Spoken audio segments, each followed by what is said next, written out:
The first one is the holiness of God. And if you will please turn your Bibles to Isaiah chapter 6, verses 1 through 5. Isaiah 6, verses 1 through 5.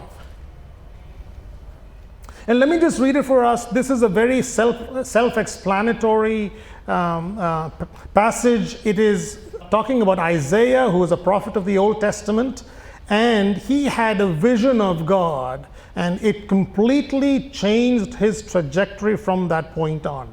What he prophesied for the first 5 chapters is completely different than what he prophesies after that, after he sees a vision of God in chapter 6. Let me just read this for us, and you can follow along in your Bibles. In the year that King Uzziah died, I saw the Lord sitting upon the throne, high and lifted up, and the train of his robe filled the temple. Above him stood the seraphim, each had 6 wings. With 2 he covered his face, and with 2 he covered his feet, and with 2 he flew. And he called, and one called to another and said, Holy, holy, holy is the Lord of hosts. The whole earth is full of his glory. And the foundations of the threshold shook at the voice of him who called, and the house was filled with smoke. And I said, Woe is me, for I am lost, for I am a man of unclean lips, and I dwell in the midst of people of unclean lips, for my eyes have seen the King, the Lord of hosts.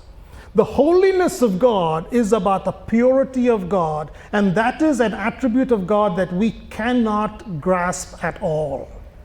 And this is why God cannot sin.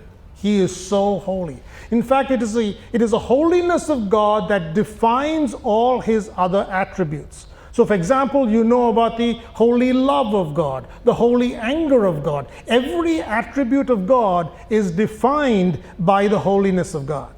It is an intrinsic nature of God to be holy.